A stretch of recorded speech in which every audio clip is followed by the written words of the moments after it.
بسم الله الرحمن الرحيم. يا أيها الذين آمنوا أوفوا بالعقود أحلت لكم بهيمة الأنعام إلا ما يتلى عليكم غير محل الصيد وأنتم حرم إن الله يحكم ما يريد. يا أيها الذين آمنوا لا تحلوا شعائر الله ولا الشهر الحرام ولا الهدي ولا القلائد ولا آمين البيت الحرام يبتغون فضلا من ربهم ورضوانا وإذا حللتم فاصطادوا ولا يجرمنكم شنآن قوم أن صدوكم عن المسجد الحرام أن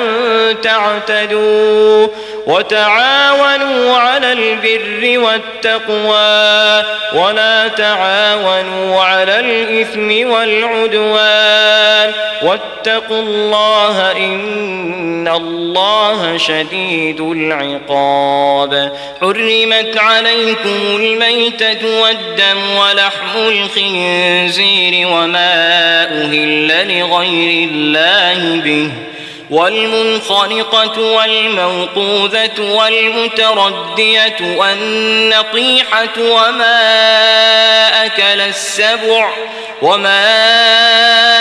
أكل السبع إلا ما ذكيتم وما ذبح على النصب وأن تستقسموا بالأزلام ذلكم فسق. اليوم يئس الذين كفروا من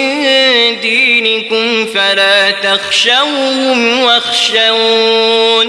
اليوم أكملت لكم دينكم وأتممت عليكم نعمتي ورضيت لكم الإسلام دينا فمن اضطر في مخمصة غير متجانف لإثم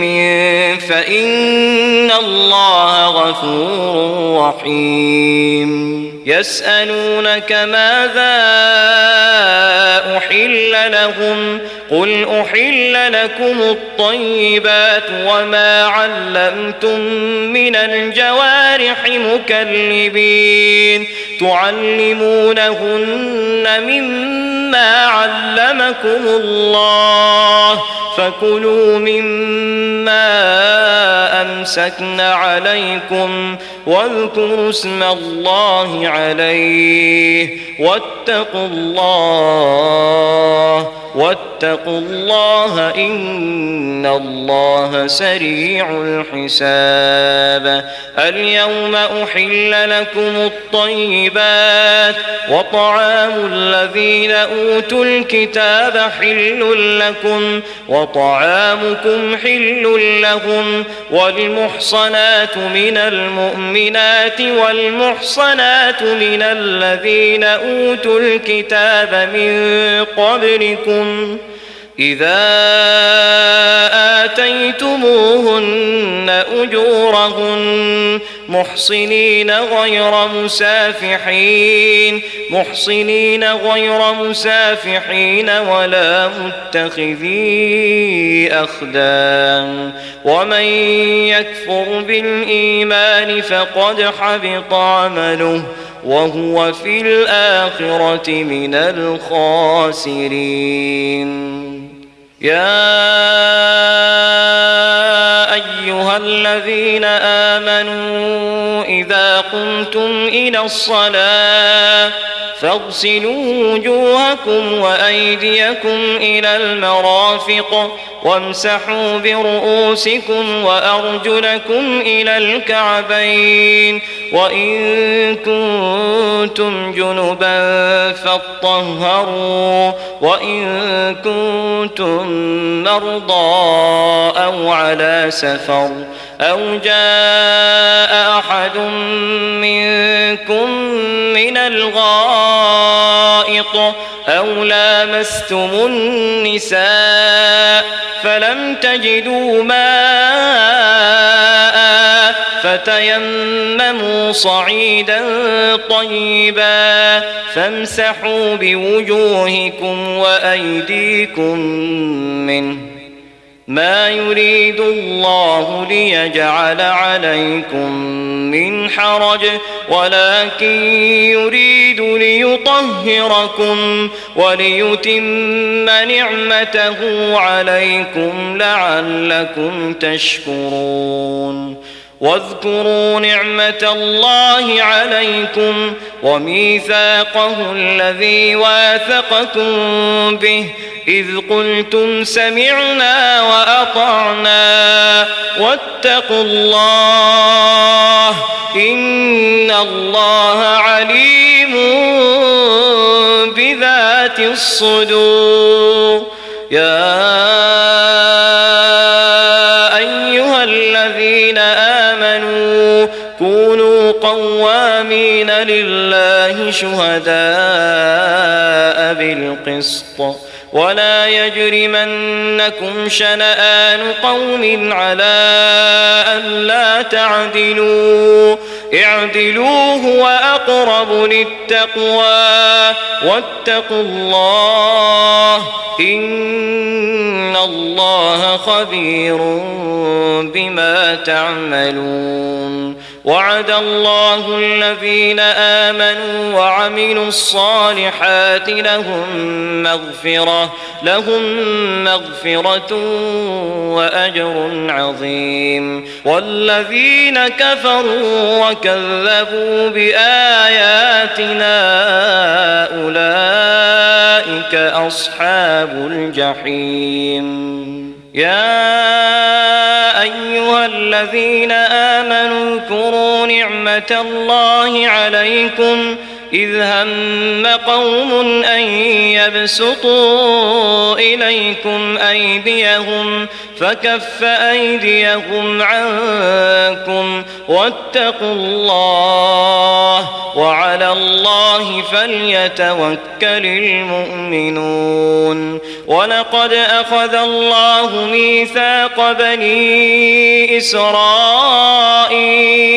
وبعثنا منهم 12 نقيبا وقال الله إني معكم لئن أقمتم الصلاة وآتيتم الزكاة وآمنتم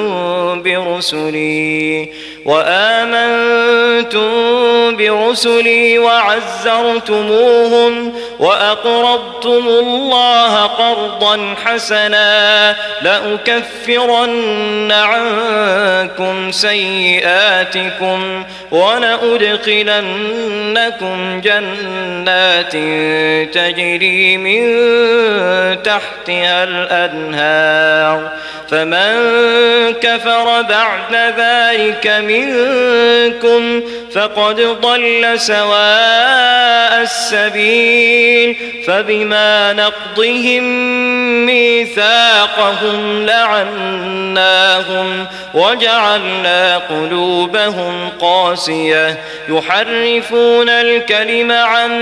مواضعه ونسوا حظا مما ذكروا به ولا تزال تطلع على خائنة منهم إلا قليلا منهم فاعف عنهم واصفح إن الله يحب المحسنين ومن الذين قالوا إنا نصارى أخذنا ميثاقهم فنسوا حظا مما ذكروا به فأغرينا بينهم العداوة والبغضاء إلى يوم القيامة وسوف ينبئهم الله بما كانوا يصنعون. يا أهل الكتاب قد جاءكم رسولنا يبين لكم كثيرا مما كنتم تخفون من الكتاب ويعفو عن كثير. قد جاءكم من الله نور وكتاب مبين يهدي به الله من اتبع رضوانه سبل السلام ويخرجهم من الظلمات إلى النور بإذنه ويهديهم إلى صراط مستقيم. لقد كفر الذين قالوا إن الله هو المسيح ابن مريم قل فمن يملك من الله شيئا إن أراد أن يهلك المسيح ابن مريم وأمه ومن في الأرض جميعا ولله ملك السماوات والأرض وما بينهما يخلق ما يشاء والله على كل شيء قدير. وقالت اليهود والنصارى نحن أبناء الله وأحباؤه قل فلم يعذبكم بذنوبكم بل أنتم بشر ممن خلق يغفر لمن يشاء ويعذب من يشاء ولله ملك السماوات والأرض وما بينهما وإليه المصير. يا أهل الكتاب قد جاءكم رسولنا يبين لكم على فترة من الرسل أن تقولوا ما جاءنا من بشير ولا نذير فقد جاءكم بشير ونذير والله على كل شيء قدير. وإذ قال موسى لقومه يا قوم اذكروا نعمة الله عليكم إذ جعل فيكم أنبياء وجعلكم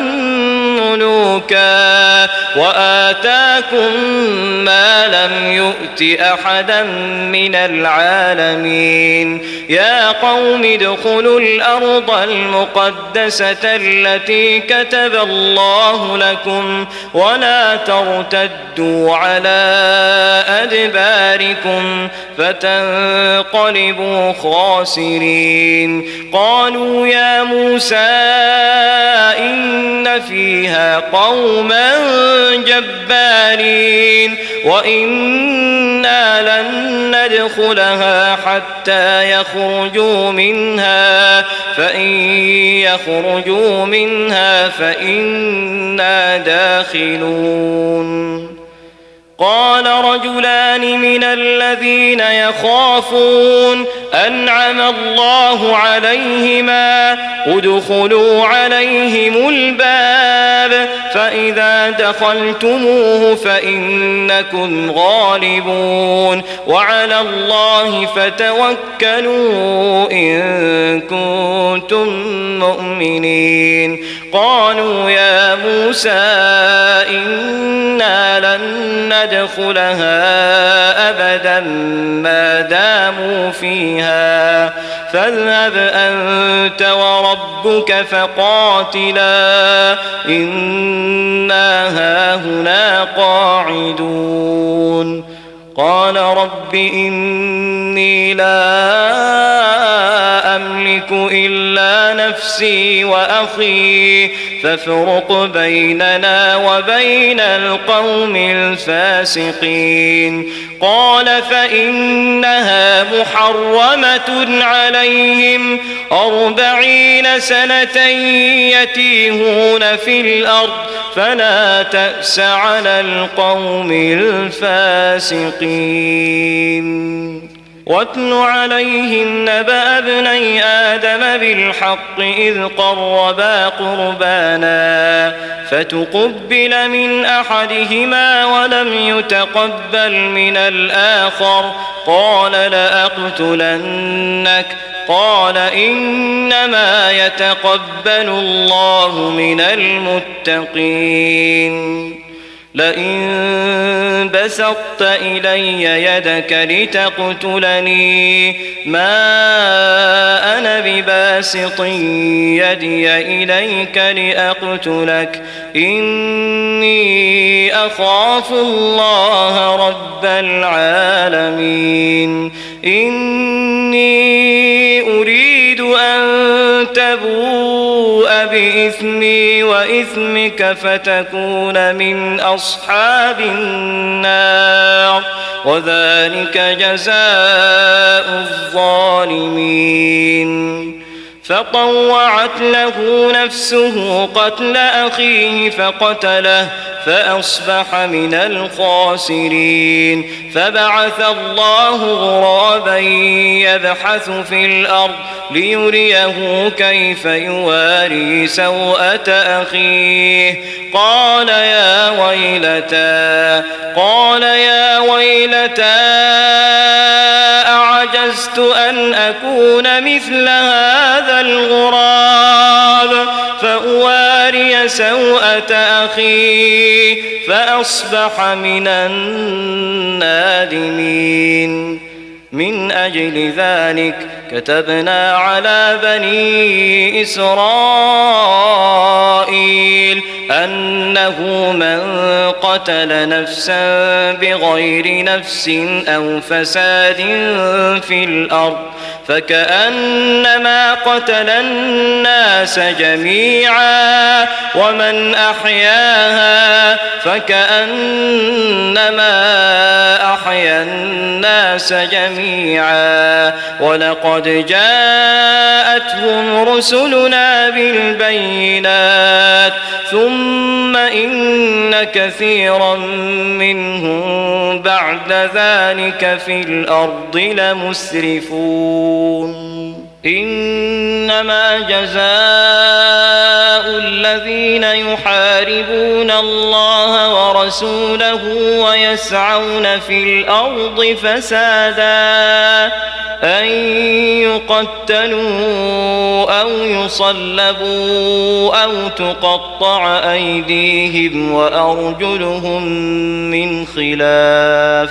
أو ينفوا من الأرض ذلك لهم خزي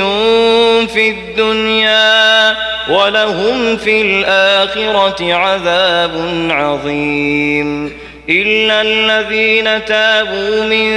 قبل أن تقدروا عليهم فاعلموا أن الله غفور رحيم يا أيها الذين آمنوا اتقوا الله وابتغوا إليه الوسيلة وجاهدوا في سبيله لعلكم تفلحون إن الذين كفروا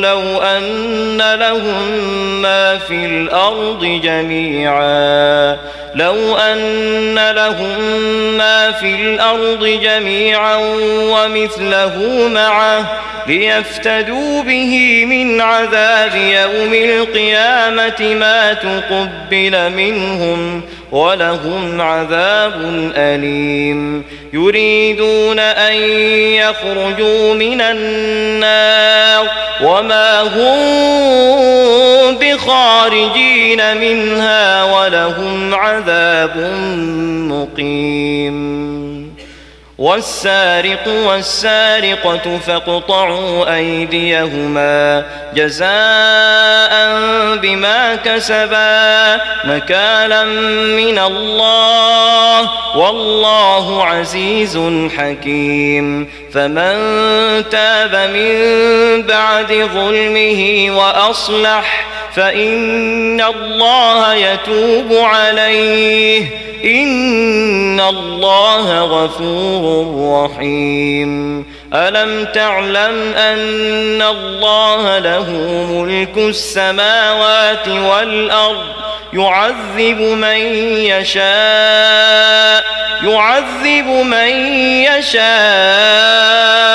ويغفر لمن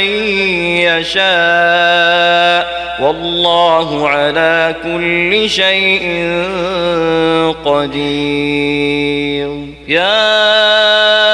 أيها الرسول لا يحزنك الذين يسارعون في الكفر من الذين قالوا آمنا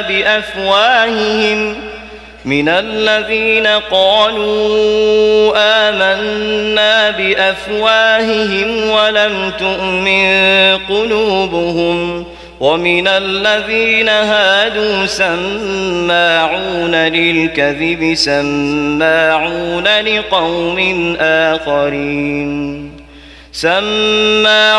لقوم آخرين لم يأتوك يحرفون الكلم من بعد مواضعه يقولون إن أوتيتم هذا فخذوه وإن لم تؤتوه فاحذروا ومن يرد الله فتنته فلن تملك له من الله شيئا أولئك الذين لم يرد الله أن يطهر قلوبهم لهم في الدنيا خزي ولهم في الآخرة عذاب عظيم سماعون للكذب أكالون للسحت فإن جاءوك فاحكم بينهم أو أعرض عنهم وإن تعرض عنهم فلن يضروك شيئا وإن حكمت فاحكم بينهم بالقسط إن الله يحب المقسطين وكيف يحكمونك وعندهم التوراة فيها حكم الله ثم يتولون من بعد ذلك وما أولئك بالمؤمنين إنا أنزلنا التوراة فيها هدى ونور يحكم بها النبيون الذين أسلموا للذين هادوا والربانيون والأحبار بما استحفظوا من كتاب الله وكانوا عليه شهداء فلا تخشوا الناس واخشون ولا تشتروا بآياتي ثمنا قليلا ومن لم يحكم بما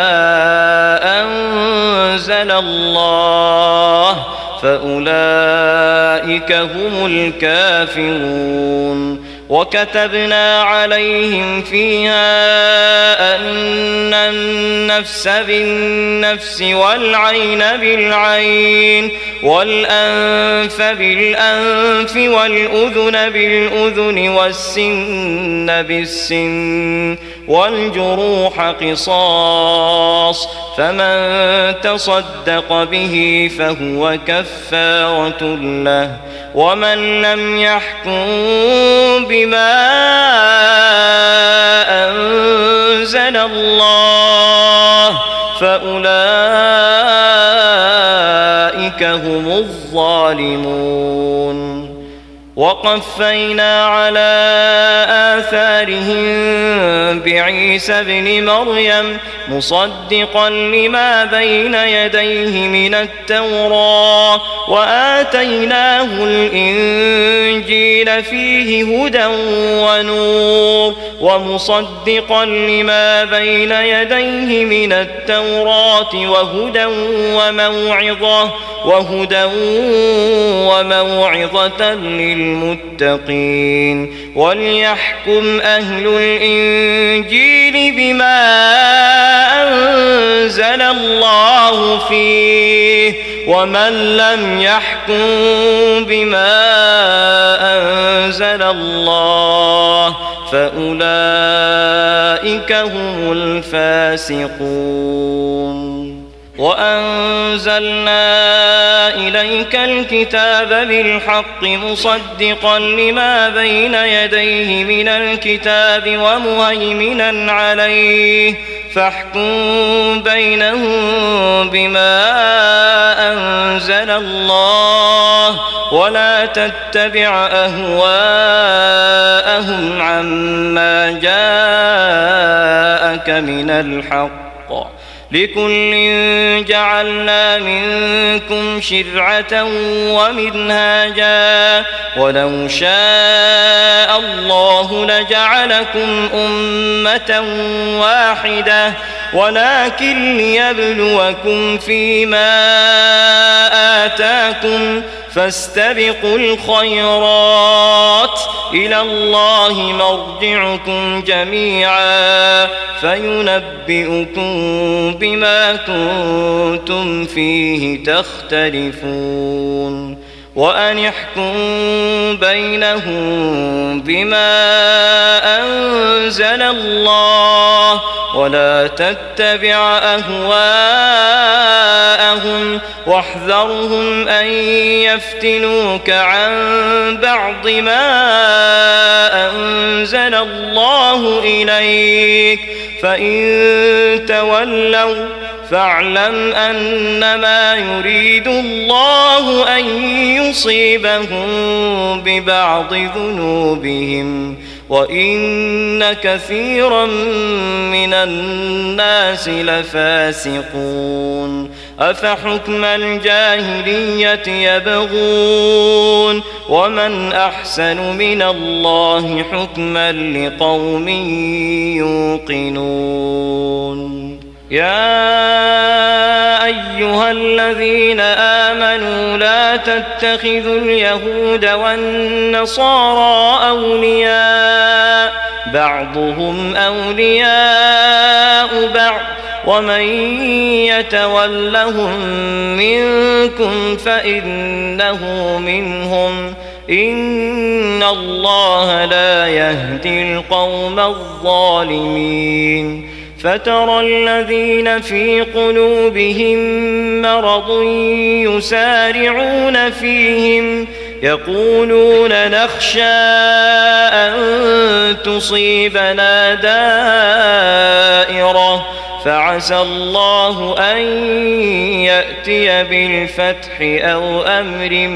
من عنده فيصبحوا على ما أسروا في أنفسهم نادمين ويقول الذين آمنوا أهؤلاء الذين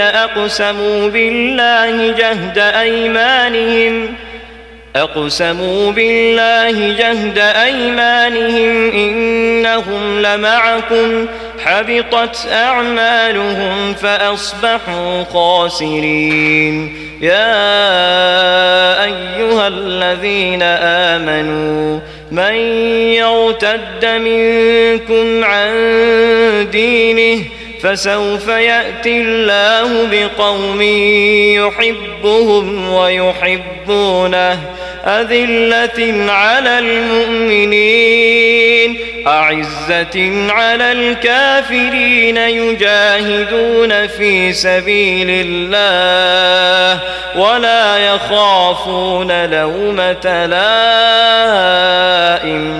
ذلك فضل الله يؤتيه من يشاء والله واسع واسع عليم. إنما وليكم الله ورسوله والذين آمنوا الذين يقيمون الصلاة ويؤتون الزكاة وهم راكعون. ومن يتول الله ورسوله والذين آمنوا فإن حزب الله هم الغالبون. يا أيها الذين آمنوا لا تتخذوا الذين اتخذوا دينكم هزوا ولعبا من الذين أوتوا الكتاب من قبلكم والكفار أولياء واتقوا الله إن كنتم مؤمنين. وإذا ناديتم إلى الصلاة اتخذوها هزوا ولعبا ذلك بأنهم قوم لا يعقلون. قل يا أهل الكتاب هل تنقمون منا إلا أن آمنا بالله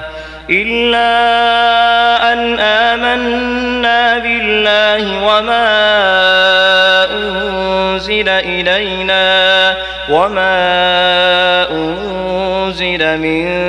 قبل وأن أكثركم فاسقون. قل هل أنبئكم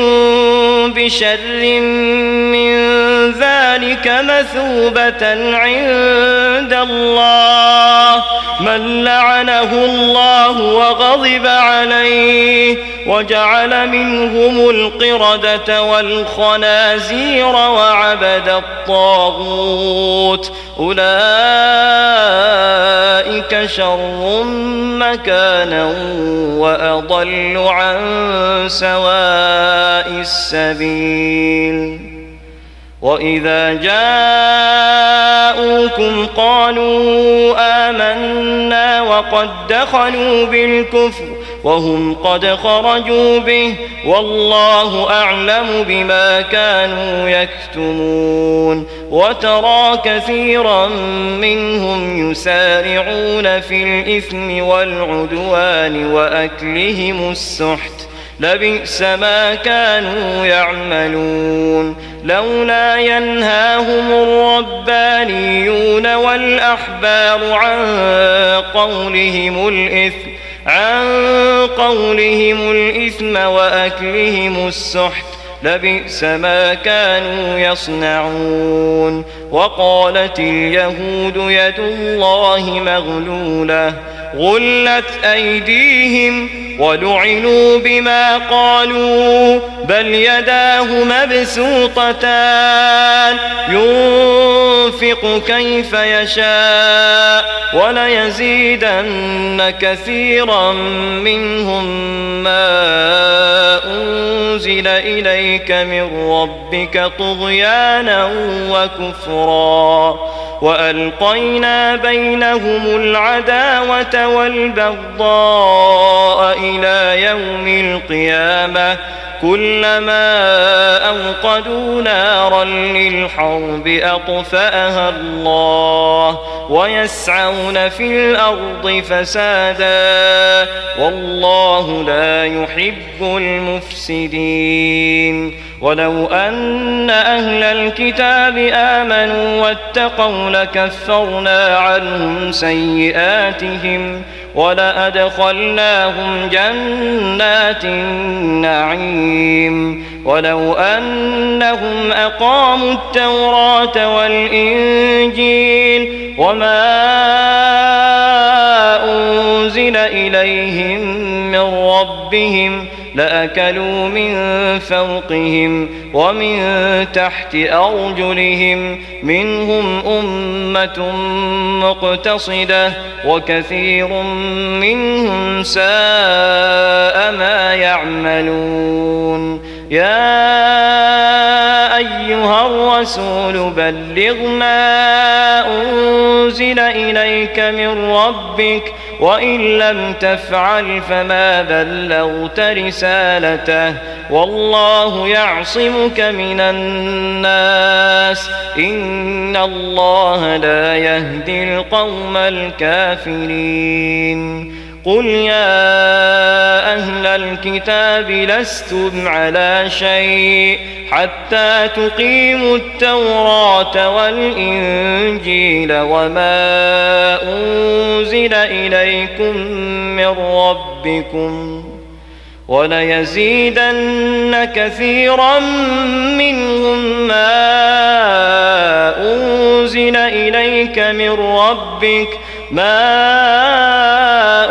أنزل إليك من ربك طغيانا وكفرا فلا تأس على القوم الكافرين إن الذين آمنوا والذين هادوا والصابئون والنصارى من آمن بالله واليوم الآخر وعمل صالحا فلا خوف عليهم ولا هم يحزنون لقد أخذنا ميثاق بني إسرائيل وأرسلنا إليهم رسلا كلما جاءهم رسول بما لا تهوى أنفسهم فريقا كذبوا وفريقا يقتلون وحسبوا ألا تكون فتنة فعموا وصموا ثم تاب الله عليهم ثم عموا وصموا كثير منهم والله بصير بما يعملون لقد كفر الذين قالوا إن الله هو المسيح ابن مريم وقال المسيح يا بني إسرائيل اعبدوا الله ربي وربكم إنه من يشرك بالله فقد حرم الله عليه الجنة ومأواه النار وما للظالمين من أنصار وقال المسيح يا بني إسرائيل اعبدوا الله ربي وربكم إنه من يشرك بالله فقد حرم الله عليه الجنة ومأواه النار وما للظالمين من أنصار لقد كفر الذين قالوا إن الله ثالث ثلاثة وما من إله إلا إله واحد وإن لم ينتهوا عما يقولون ليمسن الذين كفروا منهم عذاب أليم أفلا يتوبون إلى الله ويستغفرونه والله غفور رحيم ما المسيح ابن مريم إلا رسول قد خلت من قبله الرسل وأمه صديقة كانا يأكلان الطعام انظر كيف نبين لهم الآيات ثم انظر أنا يؤفكون قل أتعبدون من دون الله ما لا يملك لكم ضرا ولا نفعا والله هو السميع العليم قل يا أهل الكتاب لا تغلوا في دينكم غير الحق ولا تتبعوا أهواء قد ضلوا من قبل وأضلوا كثيرا وضلوا عن سواء السبيل. لعن الذين كفروا من بني إسرائيل على لسان داود وعيسى بن مريم ذلك بما عصوا وكانوا يعتدون. كانوا لا يتناهون عن منكر فعلوه لبئس ما كانوا يفعلون. ترى كثيرا منهم يتولون الذين كفروا لبئس ما قدمت لهم أنفسهم أن سخط الله عليهم وفي العذاب هم خالدون. ولو كانوا يؤمنون بالله والنبي وما أنزل إليه ما اتخذوهم أولياء ولكن كثيرا منهم فاسقون.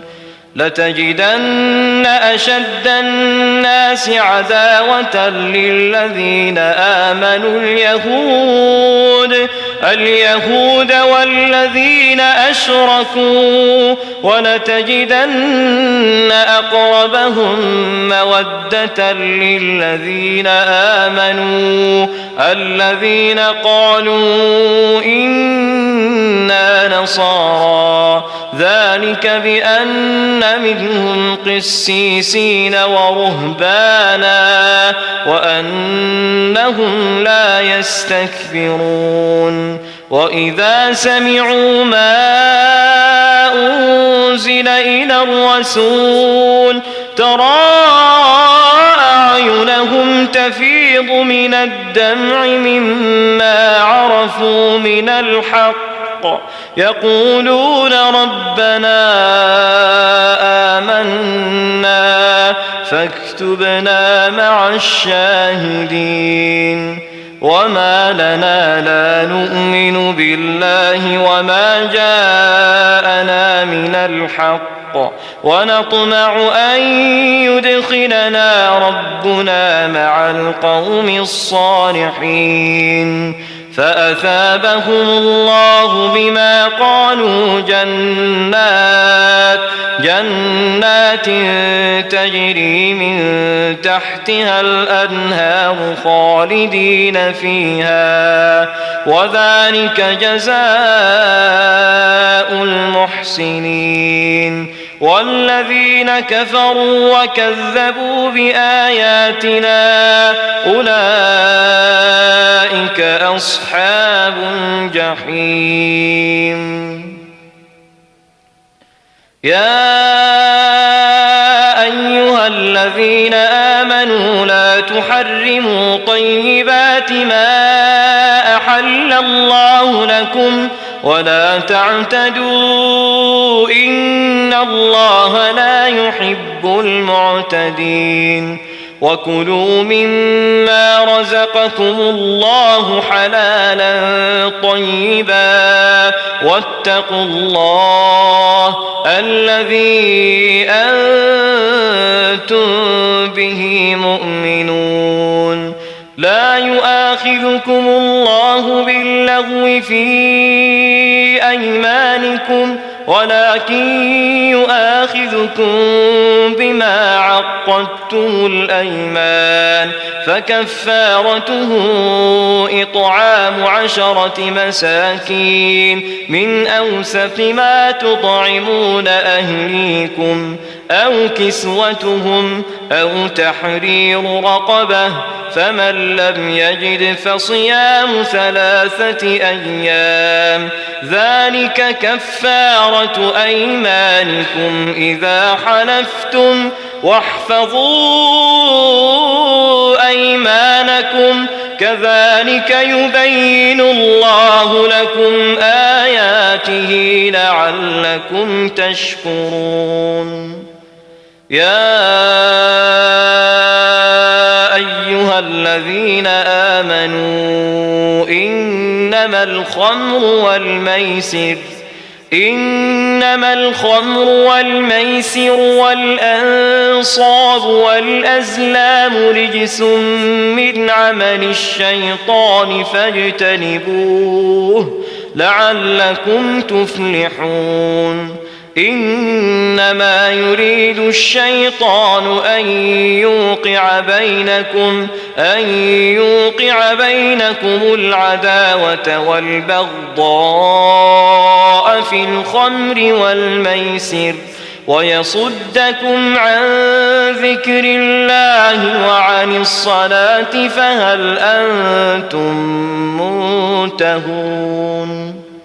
وأطيعوا الله وأطيعوا الرسول واحذروا فإن توليتم فاعلموا أنما على رسولنا البلاغ المبين ليس على الذين آمنوا وعملوا الصالحات جناح فيما طعموا إذا ما اتقوا وآمنوا وعملوا الصالحات ثم اتقوا وأحسنوا والله يحب المحسنين يا أيها الذين آمنوا ليبلونكم الله بشيء من الصيد تناله أيديكم ورماحكم ليعلم الله من يخافه بالغيب فمن اعتدى بعد ذلك فله عذاب أليم يا أيها الذين آمنوا لا تقتلوا الصيد وأنتم حرم ومن قتله منكم متعمدا فجزاء مثل ما قتل من النعم يحكم به ذوى عدل منكم هديا بالغ الكعبة أو كفارة طعام مساكين أو عدل ذلك صياما ليذوق وبال أمره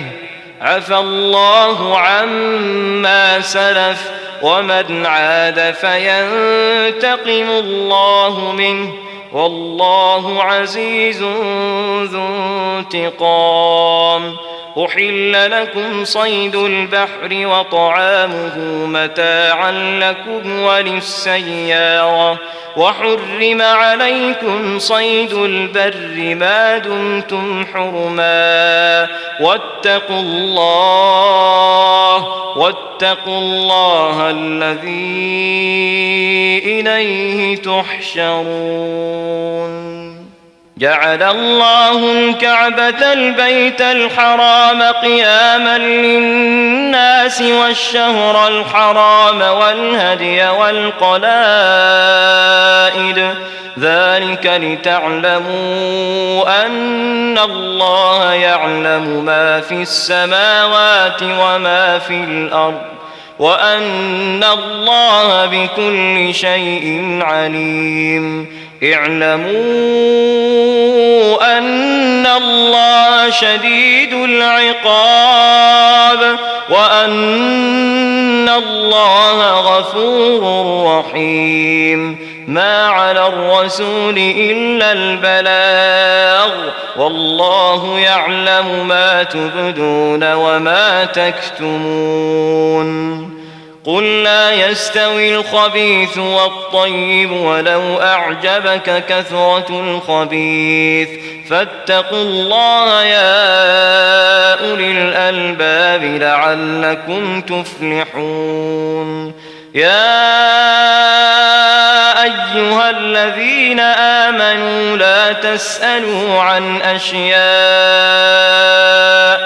إن تبد لكم تسؤكم وإن تسألوا عنها حين ينزل القرآن تبد لكم عفى الله عنها والله غفور حليم. قد سألها قوم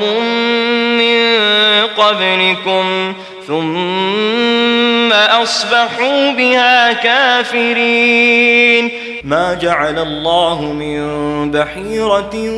ولا سائبة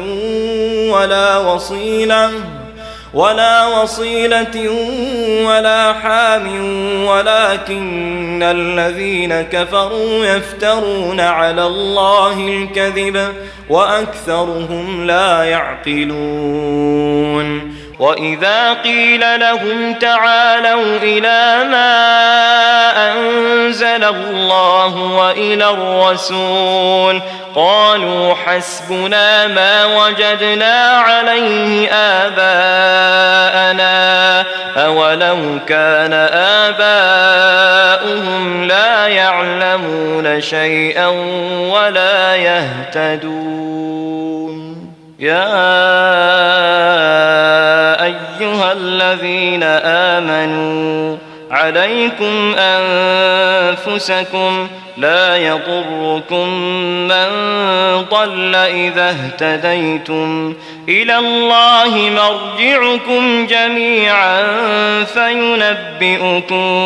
بما كنتم تعملون. يا أيها الذين آمنوا شهادة بينكم إذا حضر أحدكم الموت حين الوصية اثنان ذوى عدل منكم أو آخران من غيركم إن أنتم ضربتم في الأرض فأصابتكم مصيبة الموت تحبسونهما من بعد الصلاة فيقسمان بالله إن ارتبتم لا نشتري به ثمنا ولو كان ذا قربى ولا نكتم شهادة الله إنا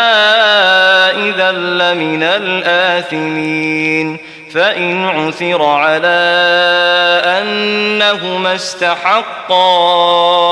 إثما فآخران يقومان مقامهما من الذين استحق عليهم الأوليان فيقسمان بالله لشهادتنا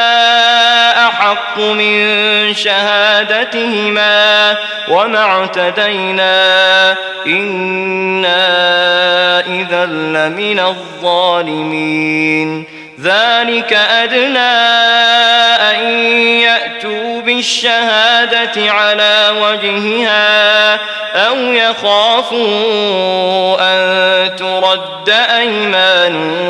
بعد أيمانهم واتقوا الله واسمعوا والله لا يهدي القوم الفاسقين. يوم يجمع الله الرسل فيقول ماذا أجبتم قالوا لا علم لنا إنك أنت علام الغيوب. إذ قال الله يا عيسى ابن مريم اذكر نعمتي عليك وعلى والدتك إذ أيدتك بروح القدس تكلم الناس في المهد وكهلا وإذ علمتك الكتاب والحكمة والتوراة والإنجيل وإذ تخلق من الطين كهيئة الطير بإذني فتنفخ فيها فتكون طيرا بإذني وتبرئ الأكمه والأبرص بإذني وإذ تخرج الموتى بإذني وإذ كففت بني إسرائيل عنك إذ جئتهم بالبينات فقال الذين كفروا منهم إن هذا إلا سحر مبين وإذ أوحيت إلى الحواريين أن آمنوا بي وبرسولي قالوا آمنا واشهد بأننا مسلمون إذ قال الحواريون يا عيسى ابن مريم هل يستطيع ربك أن ينزل علينا مائدة من السماء قال اتقوا الله إن كنتم مؤمنين قالوا نريد أن نأكل منها وتطمئن قلوبنا ونعلم أن قد صدقتنا ونكون عليها من الشاهدين قال عيسى ابن مريم اللهم ربنا أنزل علينا مائدة من السماء تكون لنا عيدا لأولنا وآخرنا وآية منك وارزقنا وأنت خير الرازقين قال الله إني منزلها عليكم فمن يكفر بعد منكم فإني أعذبه عذابا لا أعذبه أحدا من العالمين وإذ قال الله يا عيسى ابن مريم أأنت قلت للناس اتخذوني وأمي إلهين من دون الله قال سبحانك ما يكون لي أن أقول ما ليس لي بحق إن كنت قلته فقد علمته تعلم ما في نفسي ولا أعلم ما في نفسك إنك أنت علام الغيوب ما قلت لهم إلا ما أمرتني به أن اعبدوا الله ربي وربكم وكنت عليهم شهيدا